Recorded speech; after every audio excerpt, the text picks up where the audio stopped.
Hoje iniciamos uma nova série de mensagens que fala sobre encerramento de ciclos, etapas na nossa vida, sobretudo agora no final do ano, isso é ainda mais importante. O texto que quero ler está em Lucas capítulo 5, a partir do verso 1, que diz assim: Aconteceu que, apertá-lo a multidão para ouvir a palavra de Deus, ele estava junto ao lago de Genezaré e viu 2 barcos junto à praia do lago, mas os pescadores, havendo desembarcado, lavavam as redes. Entrando em um dos barcos, que era de Simão, pediu-lhe que o barco afastasse um pouco da praia, e assentando-se, ensinava do barco as multidões. Quando acabou de falar, disse a Simão: Faze-te ao largo e lançai as vossas redes para pescar. Respondeu-lhe Simão: Mestre, havendo trabalhado toda a noite, nada apanhamos, mas sob a tua palavra lançarei as redes. Isto fazendo, apanharam grande quantidade de peixes e rompiam-se-lhe as redes. Então fizeram sinais aos companheiros do outro barco para que fossem ajudá-los, e foram e encheram ambos os barcos a ponto de quase irem a pique. Vendo isto, Simão Pedro prostrou-se aos pés de Jesus, dizendo: Senhor, retira-te de mim, porque sou pecador. Pois à vista da pesca que fizeram, a admiração se apoderou dele e de todos os seus companheiros, bem como de Tiago e João, filhos de Zebedeu, que eram seus sócios. Disse Jesus a Simão: Não temas, doravante serás pescador de homens. E arrastando eles os barcos sobre a praia, deixando tudo, o seguiram. Amém. Amém, irmãos? A palavra de Deus fala aqui sobre encerramento de ciclos na vida agora, sobretudo na vida de Pedro. Percebemos no texto, à luz do texto, que Pedro agora está aqui tendo o seu primeiro encontro com o nosso Senhor Jesus Cristo. E a primeira lição que quero tirar desse texto é que é impossível ter um encontro com Cristo e não encerrarmos em nossa vida um ciclo e uma etapa que até então estávamos vivendo. Isso quer dizer que quando nos encontramos com Cristo, ou melhor, quando Cristo nos encontra, Ele chegando em nossa vida, muitas coisas serão encerradas. A saber, a vida que eu estava levando até aqui, até então, ela é imediatamente encerrada com a presença de Jesus. Quando eu entrego a minha vida ao Senhor Jesus Cristo e o recebo como meu único e suficiente Senhor e Salvador, a minha vida passa a iniciar nela, a estartar nela, a começar nela um novo ciclo, uma nova etapa, um novo tempo. E isso precisa ser bem marcado, porque se não for bem marcado, pode significar, na verdade, que eu não tive encontro com Cristo, mas eu tive encontro com a religião, eu tive encontro com a liturgia, eu tive encontro com o ritual, eu tive encontro com a igreja, que eu gosto de ir, escuto louvores, participo da programação, mas nós sabemos que rituais, liturgias, louvores e programação religiosa não muda a vida de ninguém. Existem muitas pessoas que têm vindo à igreja já há muito tempo, mas a sua conduta, a sua ética, a sua moral, as suas escolhas, a sua vida do dia a dia não revela uma mudança radical como deve acontecer quando há um encontro verdadeiro com Cristo. A palavra de Deus nos ensina que quando nos encontramos com Ele, é porque esse encontro vai produzir o que? A morte da nossa natureza antiga, e aí nós vamos começar a ter uma vida completamente diferente. Veja que Pedro era pescador de peixes, mas depois do encontro com Cristo, ele se torna um pescador de homens. Mudou tudo. A palavra de Deus diz que Pedro, João, os sócios todos deixaram tudo. E deixaram tudo para seguir Jesus. Um encontro com Cristo aonde eu não deixo nada, aonde eu não abro mão de nada, mas eu quero me encontrar com Cristo para ver o que eu posso acrescentar na minha vida. Esse encontro não é encontro com Cristo, porque encontro com Cristo vai implicar em perda na minha vida, e pode ser perda financeira, perda de status, perda de negócio, perda de posição. Muitos têm pregado que quando você encontra com Cristo, você ganha. Claro que você ganha. Você ganha a vida eterna. Você ganha o perdão dos pecados. Mas você também perde. Porque aqui o Pedro agora não tem mais a renda através do seu negócio. E nós vemos aqui à luz do texto que o negócio de Pedro deu mais lucro quando Jesus entrou. É muito interessante observar isso.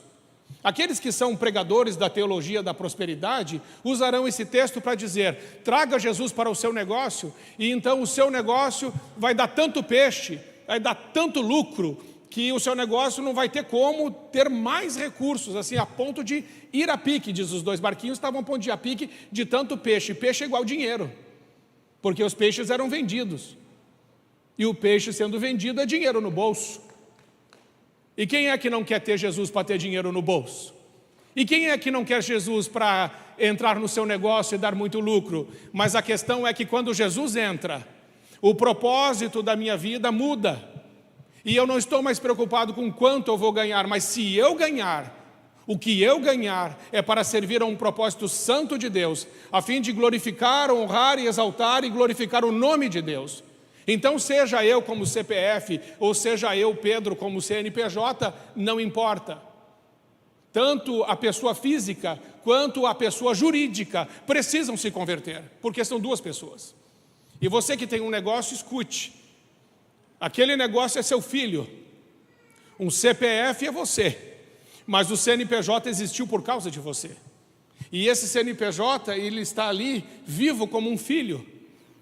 Não tem como você servir a Deus e o seu CNPJ não servir. Não tem como você servir a Deus e a sua empresa ser falcatrua. Não tem como você servir a Deus e a sua empresa sonegar impostos. Não tem como você servir a Deus, mas aquilo que você faz não servir a Deus. Quando Jesus entra na nossa vida, ou tudo se converte, ou nada se converte, ou tudo é de Deus, ou nada é de Deus. Jesus não se mistura com o pecado, e Jesus não compactua com aquilo que não glorifica o seu nome e que não está alinhado com a sua santa palavra. Quando Jesus entrou no barco de Pedro, não era para dar lucro para a empresa. Jesus entrou no barco de Pedro e a empresa do Pedro acabou. Porque Pedro precisou deixar os barcos, as redes, tudo para seguir Jesus. Cuidado com a forma que você pode estar lidando com Cristo, com o seu trabalho, com os seus negócios. Porque aqui nós vemos o encerramento de ciclo muito marcado na vida de Pedro. E a Bíblia vai dizer lá que em João capítulo 21, Pedro vai voltar a pescar de novo, só depois que ele nega Jesus. Aí ele volta, porque ele ficou tão decepcionado com ele mesmo, de ter negado a Jesus, ele ficou tão frustrado, ele ficou tão mal, que ele desistiu do comissionamento que Jesus havia dado a ele desistiu da sua vocação, ele desistiu do seu apostolado, ele desistiu de tudo, e ele disse assim: eu vou voltar a pescar. E é exatamente isso que eu quero lhe mostrar. Nós voltamos aos ciclos anteriores quando nós decidimos desistir do que Deus nos chamou para fazer. Nós voltamos para o lugar de onde Deus nos tirou quando nós decidimos a voltar a fazer aquilo que fazíamos antes, porque veio alguma frustração, alguma decepção, ou com outros ou consigo mesmo, e aí desistimos. Então depois Jesus vai lá encontrar Pedro, restaura Pedro e diz: Pedro, você me ama? Porque a questão aqui, o ponto é este, é o amor. Porque Jesus chamou Pedro não porque ele é competente, Jesus não te chamou por causa da sua competência, Jesus não te chamou por causa do seu dinheiro, Jesus não chamou você por causa da sua empresa, Jesus chamou você porque Ele ama você, Ele ama você. E porque Ele te ama, Ele te encontrou, porque Ele te ama, Ele te salvou, porque Ele te ama, Ele preparou para você morada, para a eterna, para estar junto com Ele.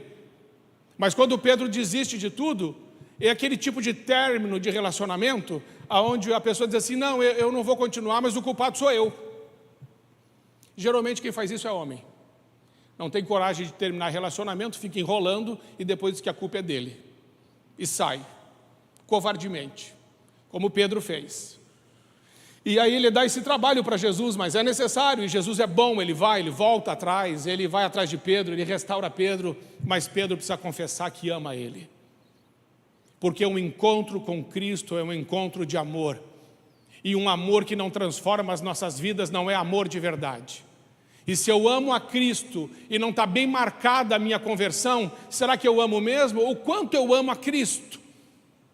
Eu me lembro, irmãos, que na minha conversão, louvado seja Deus, quando Jesus me chamou e Ele me pediu, vende essa tua empresa e segue-me, e vende tudo e segue-me.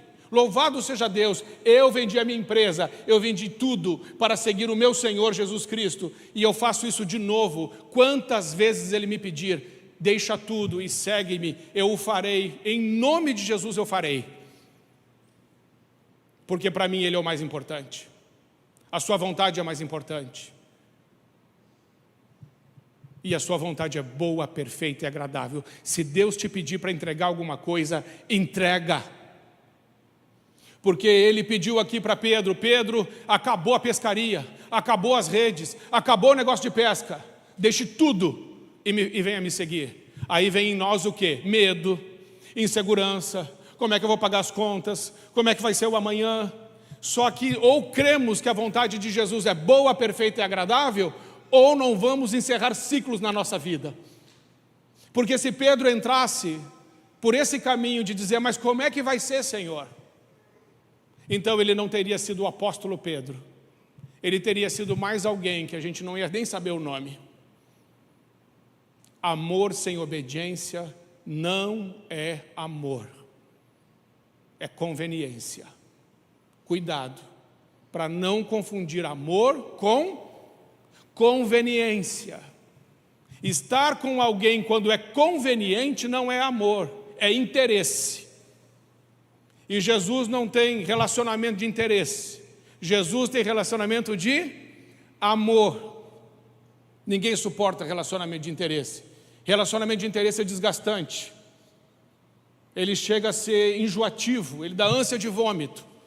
Imagine a pessoa se relacionar com você por causa das coisas que você tem, por causa dos títulos que você possui, se relacionar com você porque é interessante se relacionar com você, é interessante aparecer na fotografia com você.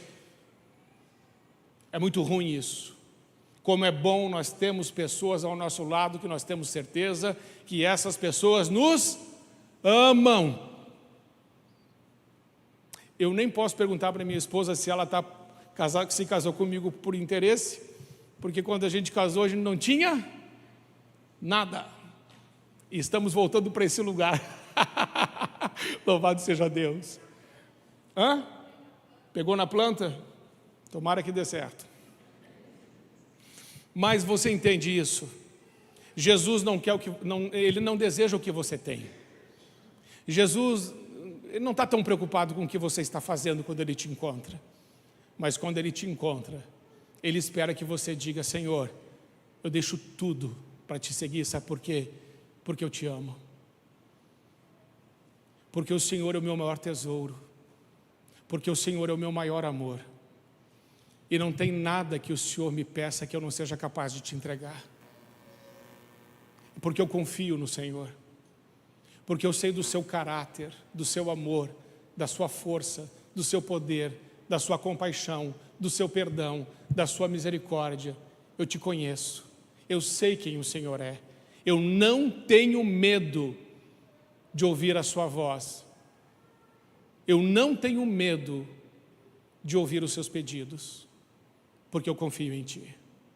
Algumas pessoas estão deixando de orar de forma ousada e corajosa, porque tem medo daquilo que Jesus pode pedir. Tem medo e ficam num relacionamento superficial com Cristo, porque tem medo que Cristo diga, agora deixa tudo e me segue. Abre mão de tudo que eu te dei, eu mesmo que te dei, mas agora aquilo que eu te dei, eu estou pedindo de volta. Será que você tem coragem de me entregar? Todos os recursos que você me pediu eu te dei, só que agora eu estou pedindo de volta. Será que você tem coragem de me devolver aquilo que eu coloquei nas tuas mãos? Ou será que você se acostumou com uma vida confortável? Será que você se acostumou a viver só no ar-condicionado? Pedro deixou tudo para seguir Jesus. Tudo, deixando tudo, o seguiram. E aqui eu aprendo uma lição: ou você deixa tudo, ou você não é um seguidor de Cristo. Não dá para carregar muita coisa para seguir Jesus. Seguir Jesus é de mochilinha. Amém, gente boa? É mochilinha. Não dá para ir com o caminhão da mudança seguindo Jesus, não. Porque o caminhão da mudança não entra nos lugares que Jesus entra, os becos que Jesus entra, as ruelas, os trilhos, os caminhões não passam. É só você e a mochilinha. Confia no Senhor e deixa Ele marcar na sua vida as mudanças de ciclo. Amém, irmãos? Em segundo lugar, eu vejo que nós, por não entregarmos tudo ao Senhor, comprometemos nossa rotina. E se tem uma coisa que nós precisamos entender nessa manhã, é que para seguir Jesus, precisamos de uma rotina leve e de uma rotina que não é tóxica.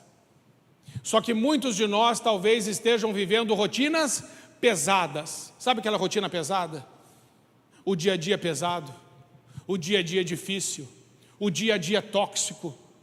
O dia a dia traz para você um peso tão grande que quando você chega em casa à noite para dormir, você está cansado, você está estressado, você está angustiado, você está nervoso, você está ansioso, você está ansiosa por causa de toda essa rotina pesada. Mas quando você segue Jesus, a rotina não é pesada.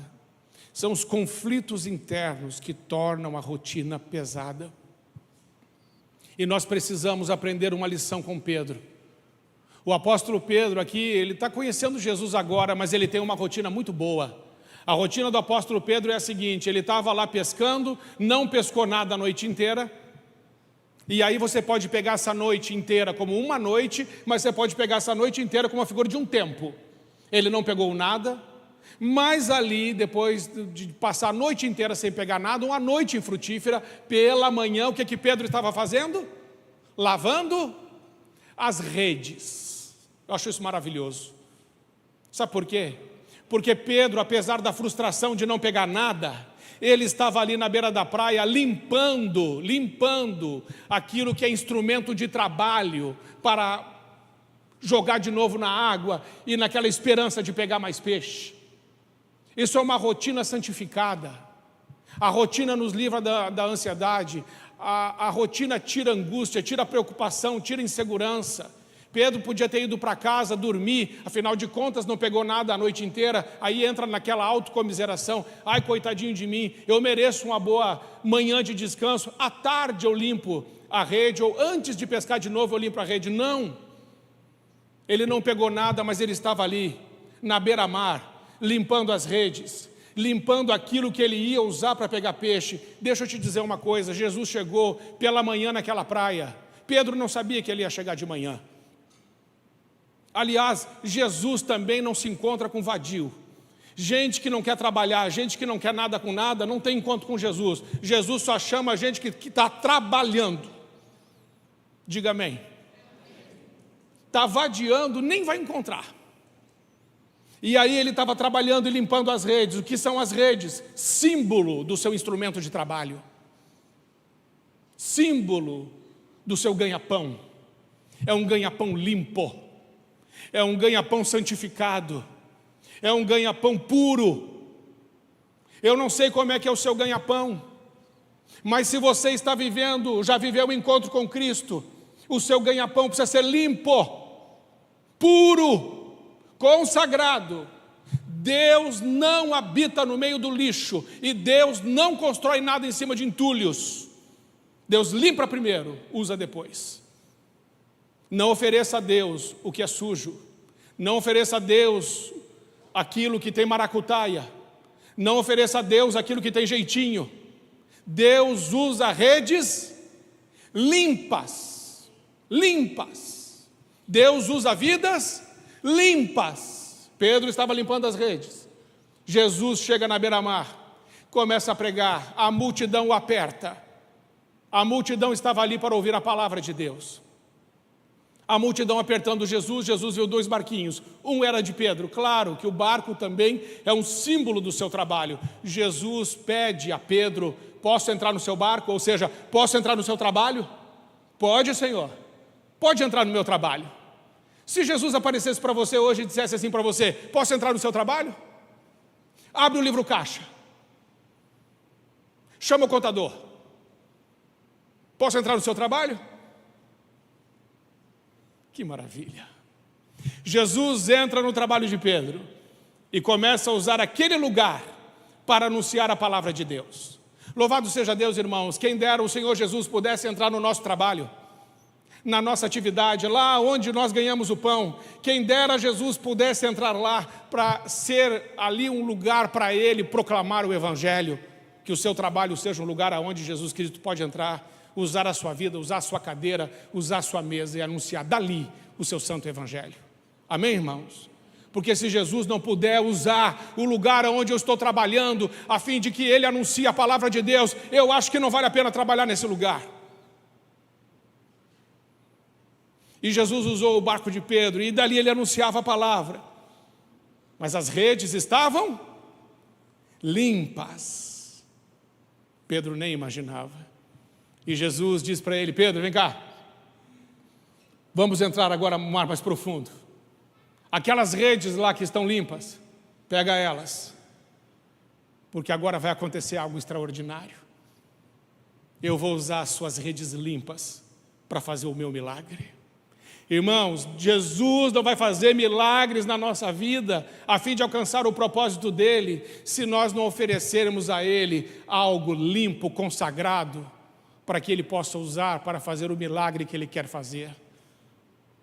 Quando Deus entra na minha vida, a santificação não é uma opção, a santificação é uma ordem, e é uma ordem de Deus. Não tem como eu vir aqui na igreja, sair daqui para um motel. Não tem como eu vir aqui na igreja, sair daqui e roubar nos impostos. Não tem como eu vir aqui na igreja e fazer pagamentos ilícitos a fim de ter vantagens. Não tem como eu vir aqui na igreja, ter uma vida aqui dentro, outra lá fora. Ou nossa vida é uma só, dentro e fora, ou ela não é nada. Não espere uma mudança de ciclo que não seja de dentro para fora. Primeiro Deus nos muda o interior, e a nossa mudança interior reflete a mudança exterior. Talvez a sua vida em alguma área esteja uma bagunça.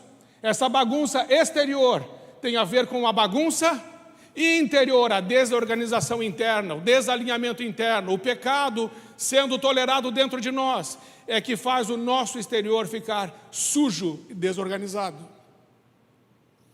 Amém, irmãos? Então o Pedro, ele está tendo esse encontro muito bem marcado com Cristo. E aí eu separei aqui, eu fiz, não sou muito de fazer isso, mas fiz algumas coisas, alguns itens, põe na tela para mim, de uma rotina santificada. A primeira coisa, reduza as distrações.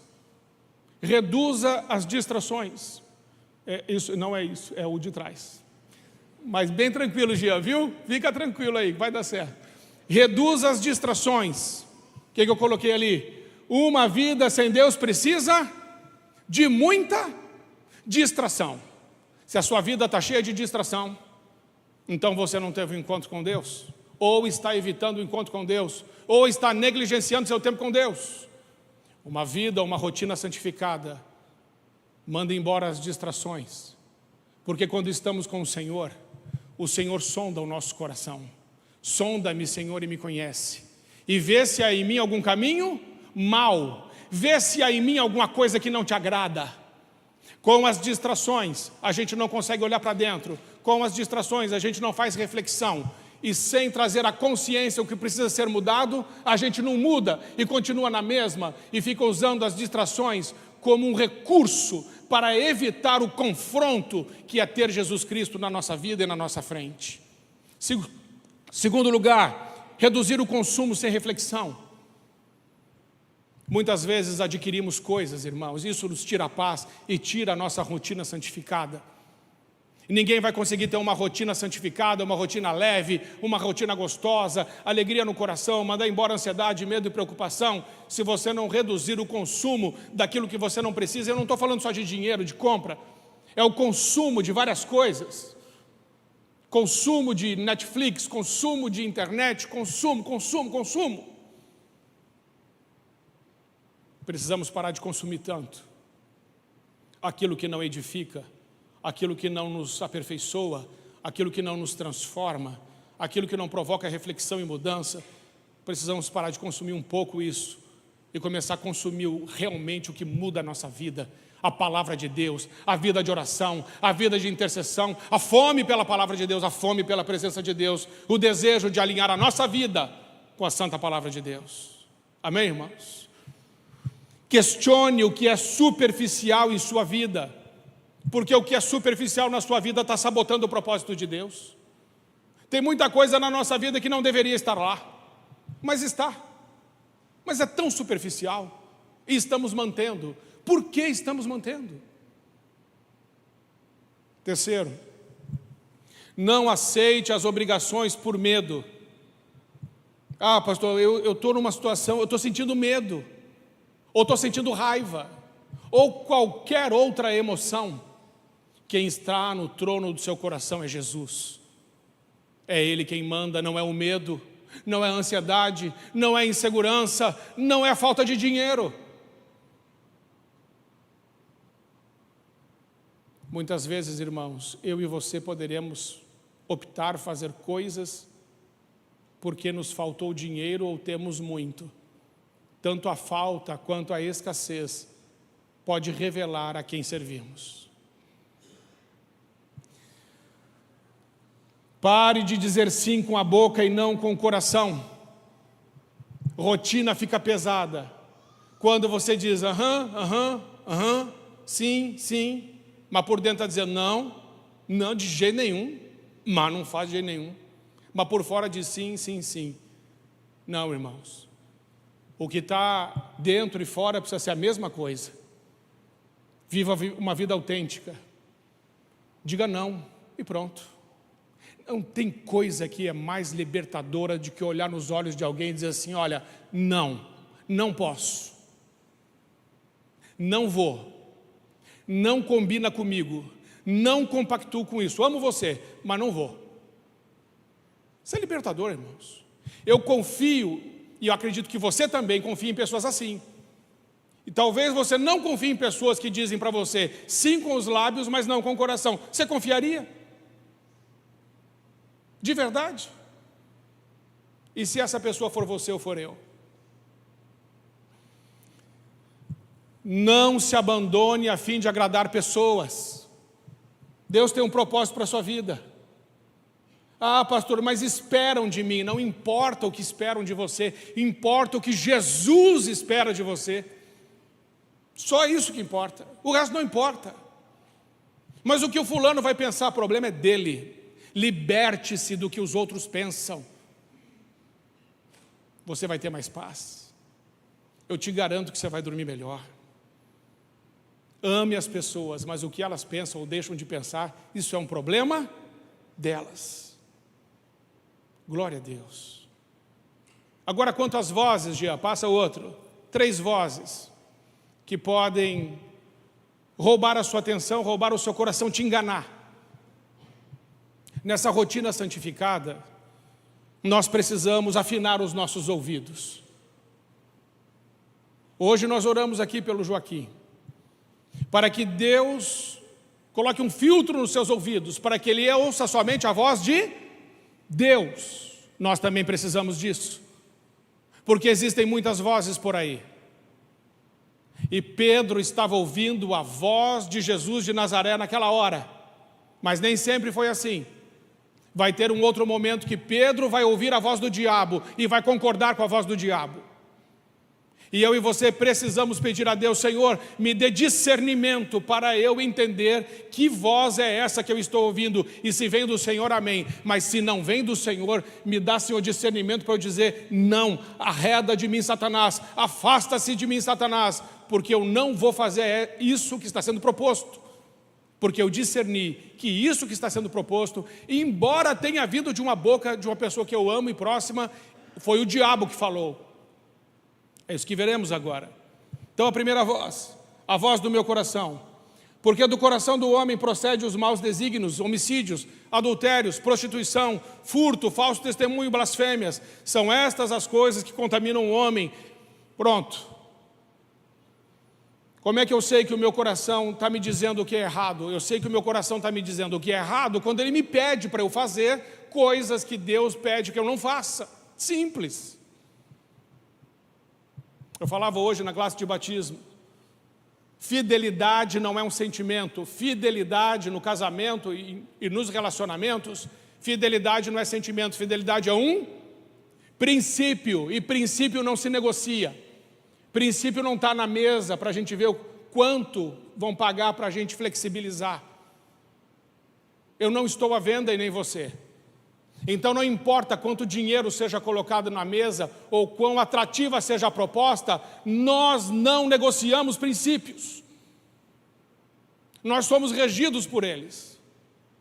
Nós somos ortodoxos nos princípios. A nossa ortodoxia e a nossa ortopraxia, ou seja, aquilo que professamos e aquilo que fazemos, precisa haver uma coerência entre eles. É assim que nós somos.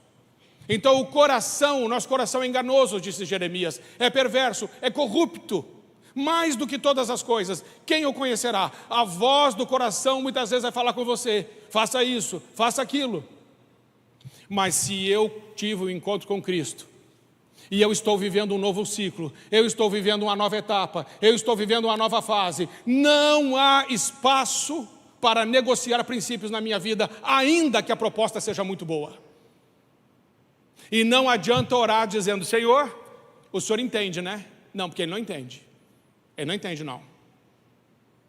Não, o Senhor sabe que eu preciso. Não, Ele não sabe, não. Sabe e não quer saber. Porque hoje nossas orações, irmãos, não são mais orações. São desculpas que a gente dá para Deus para continuar pecando. É desabafo emocional. A oração significa, Senhor, seja feita na minha vida a tua vontade. Ponto. Isso é uma oração. Amém, irmãos? Mas a voz do nosso coração é terrível. E é por isso que tantos casamentos acabam por causa de adultério. É por isso que tantas famílias são destruídas. Por isso que tanto nome vai para a lama. É por isso que tantas situações malditas se instalam sobre a família e até sobre a igreja, porque faltou uma força, um encontro legítimo com Jesus para dizer para o coração, você não tem voz na minha vida. Amém, irmãos? Segunda voz. A segunda é do diabo. Desde esse tempo começou Jesus Cristo a mostrar a seus discípulos que lhe era necessário seguir para Jerusalém e sofrer muitas coisas dos anciãos, dos principais sacerdotes, dos escribas, e ser morto e ressuscitado no terceiro dia. E Pedro, chamando-o à parte, começou a reprová-lo, dizendo, tende compaixão de ti, Senhor, isso de modo algum te acontecerá. Mas Jesus, voltando-se, disse a Pedro, arreda, Satanás, tu és para mim pedra de tropeço. O Pedro que Jesus encontrou na beira-mar, o Pedro que está caminhando junto com Jesus, o Pedro que vai ser erguido como líder no meio dos apóstolos, o Pedrão que estava ali do lado de Jesus, comendo com ele, caminhando junto com ele, foi ele mesmo que foi usado pelo diabo. E Pedro não soube discernir que o pensamento que estava na sua mente não era dele. O pensamento que estava na sua mente era um pensamento maligno, satânico. A mente de Pedro havia sido infernizada por Satanás. Nossa casa pode ser infernizada, nossa mente pode ser infernizada, nosso trabalho pode ser infernizado. E nós precisamos discernir o que está acontecendo. Só que o diabo precisa entender que com a gente ele pode ter até alguma vantagem. Mas quando ele fala com Jesus não tem jeito. Com Jesus não tem chance. Jesus tem um discernimento pleno. Ele sabia exatamente com quem ele estava falando. E ele não disse, arreda-te de mim, Pedro. Ele disse assim, arreda-te de mim, Satanás, por quê? Porque essa palavra que estava na boca de Pedro saiu da mente de Satanás, que plantou na mente de Pedro aquele pensamento. Até porque, irmãos, uns versículos atrás, Jesus perguntou assim: quem os homens dizem que eu sou?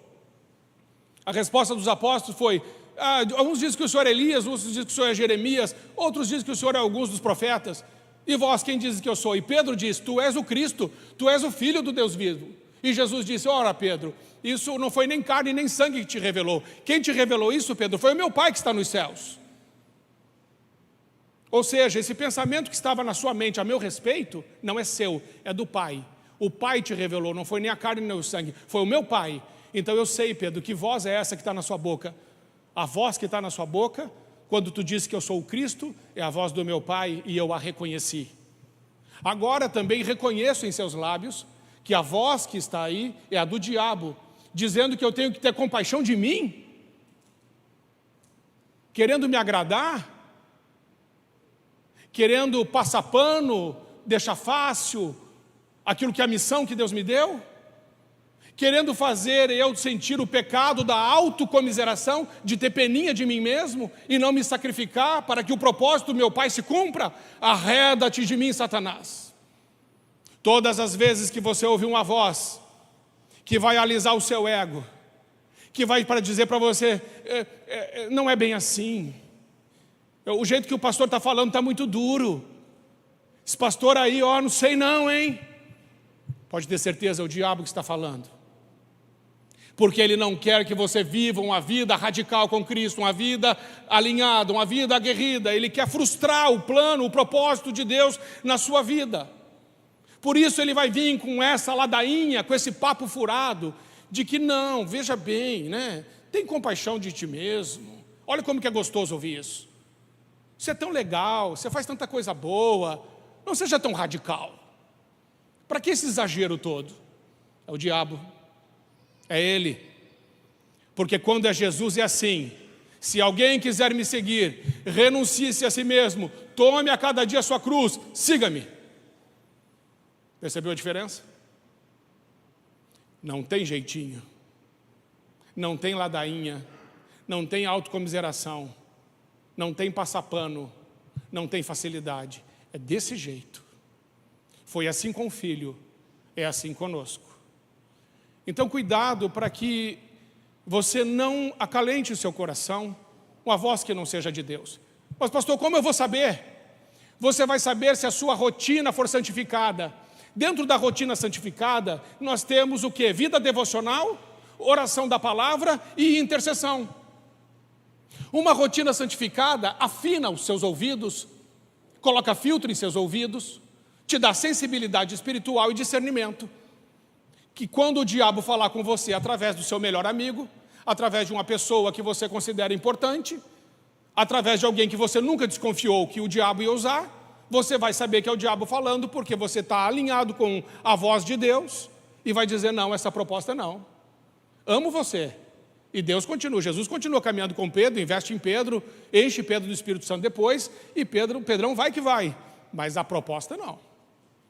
Uma coisa é o que você está dizendo, outra coisa é quem você é. Amo você pelo que você é, mas não faço o que você está dizendo, porque isso não vem de Deus.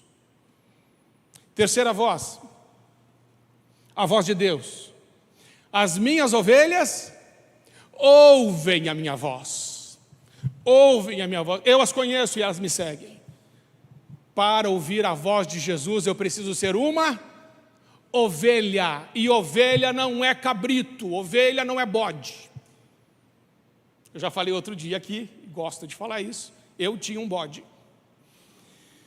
E o bode que eu tinha, e tinha uma ovelha, a ovelha ela era querida. Ela era marronzinha, o bode era branquinho. Eu ia na ovelha, levava ração, ela comia, eu passava a mão na cabecinha dela. Às vezes ela era meio arredia, eu ia lá, agradava ela era boazinha. Eu chamava ela ovelhinha, ela fazia mé, mé. Quando ela me via eu chegando, ela fazia assim, mé, mé. E sabe o que o bode fazia? Nada. Eu ficava me olhando. Aí eu tive que fazer a cerca, passei a cerca. Só ele pulava a cerca. Ela nunca pulou a cerca. Bom, eu estava lá dando ração, o que ele vinha e fazia? Quando eu virava de costa, cabeçada. Cada cabeçada que você não... Uma vez ele quase me derrubou. Eu olhei para ele e falei assim, eu vou te matar. Aí depois eu matei mesmo. E Jesus disse, aqueles que estiverem à esquerda, ele chama assim de cabrito, de bode, diz assim, ó, quem tiver à minha direita são as minhas ovelhas, eles entrarão, mas quem tiver à minha esquerda são os bodes, esses não vão entrar. As minhas ovelhas ouvem a minha voz. Todos nós precisamos ser ovelhas de Jesus. Ele é o nosso bom pastor. Não podemos dar ouvidos a qualquer outra voz que não seja a voz do bom pastor, a voz de Jesus. Mas por que, irmãos, que temos que fazer dessa forma? Porque quando nós, como ovelhas, ouvimos a voz do nosso pastor, que é Jesus, para onde ele nos leva? Vales verdejantes, águas tranquilas, refrigério para a alma. Quem faz isso? Nós lemos aqui agora o Salmo 23. É Ele. E tem que ser Ele, porque você e eu não sabemos ir para os vales verdejantes e as águas tranquilas. Por isso está escrito, guia-me pelos vales verdejantes e as águas tranquilas. Não sabemos o caminho. Ouça a voz de Deus e a sua ansiedade vai embora. Ouça a voz de Deus, você vai dormir bem à noite. Ouça a voz de Deus, sua insegurança vai embora. Ouça a voz de Deus, o diabo não tem chance contra você. Ouça a voz de Deus, retos serão os seus caminhos. Ouça a voz de Deus, você será cheio do Espírito Santo. Ouça a voz de Deus, seu mundo interior será organizado. Ouça a voz de Deus, suas feridas serão curadas. Ouça a voz de Deus. Amém? Louvor pode vir. Ouça a minha voz, louvor. E venha. Você viu nessa manhã que quando nós encontramos com Cristo, ou melhor, quando Cristo encontra com a gente, não tem jeitinho. Você entendeu isso? Que tanto o seu CPF quanto o seu CNPJ precisam ser santos. Ou seja, aquilo que eu sou e aquilo que eu faço precisa ser uma coisa só. Uma coisa só. Não esqueça disso. E que o Senhor, Ele tem um plano para a sua vida como tinha para o de Pedro. E um novo ciclo começa quando nós deixamos tudo para seguir ao Senhor. Minha oração nessa manhã é que você deixe tudo. Tudo. Não carregue nada. Precisamos seguir a Cristo de mãos vazias.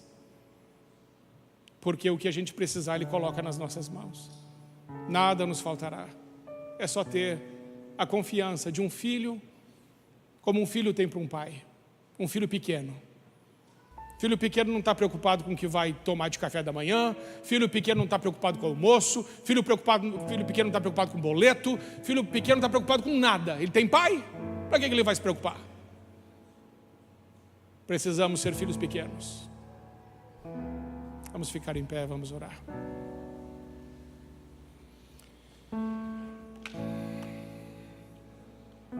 Senhor Jesus, muito obrigado, Pai, pela Tua palavra.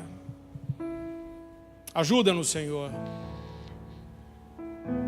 a não sermos crentes mornos e medíocres, para que o Senhor não nos vomite da Sua boca. Que sejamos crentes verdadeiros, cristãos verdadeiros, comprometidos com a Tua palavra, fiéis em tudo, a fim de glorificar o Teu nome. Senhor Jesus, confronta nessa manhã nossas desculpas, os argumentos que levantamos para nos defender da Tua palavra, para nos proteger da Tua vontade. Senhor, destrói esses argumentos e fortalezas em nossas mentes, a fim de que possamos Te servir com toda alegria e desprendimento. Obrigado, Senhor, porque mesmo nós sendo pobres, enriquecemos a muitos. Fica conosco e nos ajude nessa caminhada, em nome de Jesus. Amém.